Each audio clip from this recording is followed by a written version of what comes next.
Assalamualaikum warahmatullahi wabarakatuh. Memiliki anak remaja adalah hal yang tidak cukup mudah untuk sebagian besar orang tua. Ada hal-hal dalam dirinya yang sudah berubah lebih cepat daripada apa yang kita sadari, lebih cepat bahkan dari keinginan kita untuk menjadi orang tua yang baik. Tanpa kita sadar, tiba-tiba dia berubah. Dia tidak lagi seperti putra-putri yang kita kenal sebelumnya. Saat-saat seperti ini banyak perubahan dalam dirinya, termasuk dalam hal berbicara dengan kita. Makin lebih banyak sendiri, lebih banyak membuka dirinya dengan teman, dan menutup dirinya dengan orang tua. Tapi bagaimanapun, sebagai orang tua, kita harus tahu tentang segala hal dalam dirinya, terutama perkembangannya. Lalu bagaimana cara kita berkomunikasi dengan anak kita? Bagaimana cara kita berbicara dengan anak-anak remaja? Berikut tips-tips yang bisa saya bagikan.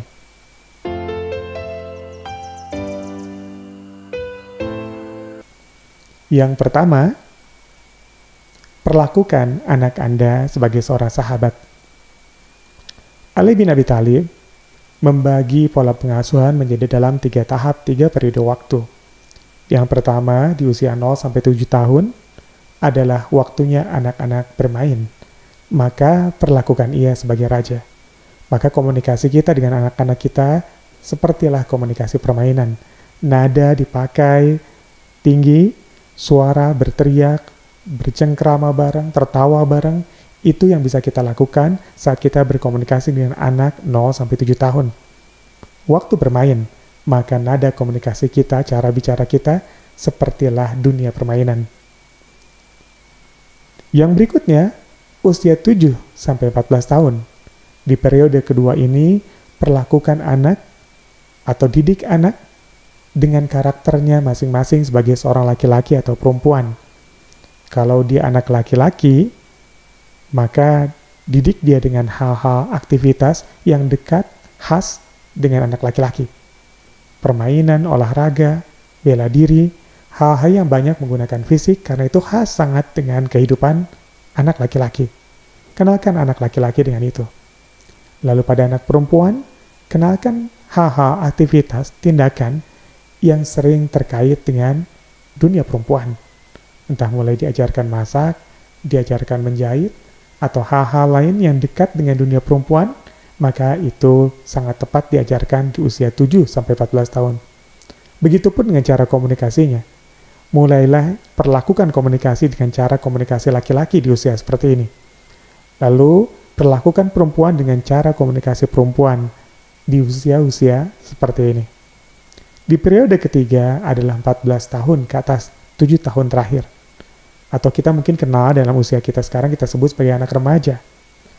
Anak yang pengaruh luarnya sudah luar biasa, seringkali menjadi labil emosinya, aktivitas semakin banyak, maka anak-anak seperti ini jadikan dia, didik dia sebagaimana seorang sahabat. Begitupun dengan komunikasinya. Bagaimana seorang sahabat berbicara? Sahabat berbicara di sampingnya. Sahabat tidak sering berbicara di depan, apalagi bicara di belakang. Sahabat bicara di sampingnya. Maka bicaralah pada anak remaja Anda di sampingnya. Perlakukan ia sebagai seorang sahabat. Jangan bicara sering-sering di depannya, apalagi membicarakan di belakangnya. Itu paling dibenci sama remaja. Lalu apa yang kita harus lakukan? Duduk di sebelahnya, bicara di sampingnya. Cari posisi di sampingnya. Bisa memeluknya, bisa pegang tangannya, bisa pegang kakinya. Bicara di sampingnya, karena itu cara bicara seorang sahabat.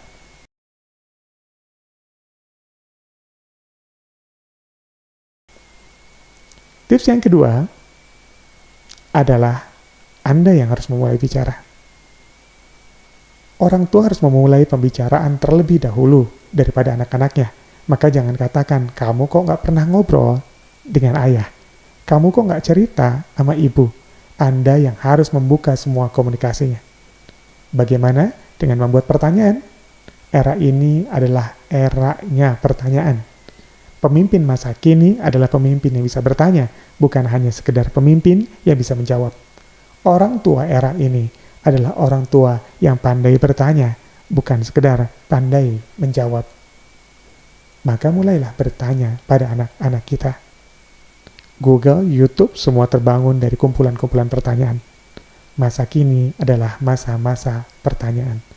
Tanyalah anak kita tentang banyak hal dalam dirinya. Jika seandainya dirinya masih menutup dirinya, ruang privasi yang sangat kuat atas dirinya, maka mulailah bertanya tentang hal-hal di sekitarnya. Tanya tentang apa yang dia lihat, apa yang dia tonton, apa yang dia dengar, apa yang dia sukai. Tanya tentang gurunya, tanya tentang teman sekolahnya, tanya tentang apa yang dilakukan di sekolahnya.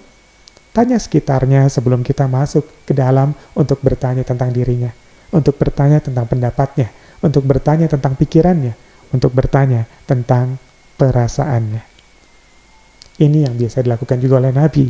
Ketika dia mendidik sahabat-sahabatnya, metodenya adalah bertanya atau ditanya.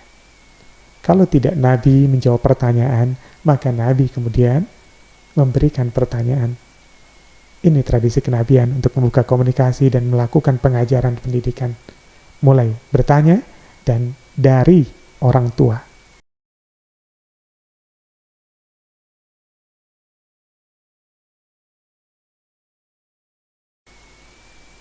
Tips yang ketiga adalah mengulang kata terakhir dari jawabannya. Ini sering disebut dengan teknik echo, atau mengulang kata-kata terakhir seperti gema echo. Waktu kita berteriak, maka ada kata terakhir yang terdengar. Seperti itulah, untuk memperpanjang komunikasi kita dengan anak kita. Usia-usia remaja adalah saat dia mulai menutup diri dari orang tuanya. Maka seringkali pembicaraan jadi tidak panjang. Ngobrol sebentar, cerita sebentar, curhat apalagi. Lalu apa yang kita harus lakukan untuk itu? Maka ulang setiap akhir jawabannya. Misal, Anda bertanya tentang musik apa yang dia sukai. Dia menjawab, pop. Maka Anda ulang jawabannya, pop, sambil dikasih tanda tanya. Anda bertanya tentang pop. Dengan rasa penasaran, maka dia akan menjelaskan pop itu apa. Dia akan jelaskan entah jenis musiknya, entah penyanyinya, entah contoh lagunya. Dia akan terangkan itu. Ya, kemudian setiap jawabannya lagi, ulang lagi hingga dia banyak bicara, hingga kita hanya mengulang saja, karena kita butuh banyak waktu dengan dia. Dia akan sedikit memberikan waktu untuk berbicara dengan kita.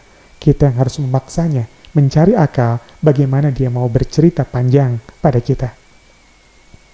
Tips yang terakhir adalah pakai kacamatanya, jangan pakai kacamata kita. Anda bayangkan, mata Anda -1, kemudian Anda dipaksa memakai kacamata yang berminus 4 atau 5. Apa yang terjadi? Pusing. Anda tidak bisa melihat dunia dengan jelas, Anda tidak bisa melihat semuanya dengan jelas. Begitupun dengan anak kita. Cara pandangnya, kacamatanya dia mungkin berbeda dengan kacamata kita. Maka jangan paksakan kacamata kita dipakai untuknya. Kacamata itu adalah cara pandang, paradigma kita. Paradigma anak sekarang beda dengan paradigma anak-anak remaja zaman kita dulu remaja. Informasi yang masuk pada pikirannya, pada matanya, pada telinganya, bahkan pada rasanya, itu mungkin berbeda dengan apa yang pernah kita terima dulu. Maka, untuk masa yang berbeda, untuk informasi yang berbeda, untuk yang didengar berbeda, dilihat berbeda, dirasa berbeda, gunakan yang berbeda juga. Jangan paksakan kacamata kita. Belajar untuk tahu kacamatanya, belajar untuk tahu cara pandangnya, lalu berkomunikasilah dengan kacamatanya. Itu yang bisa saya bagikan. Semoga bermanfaat. Assalamualaikum warahmatullahi wabarakatuh.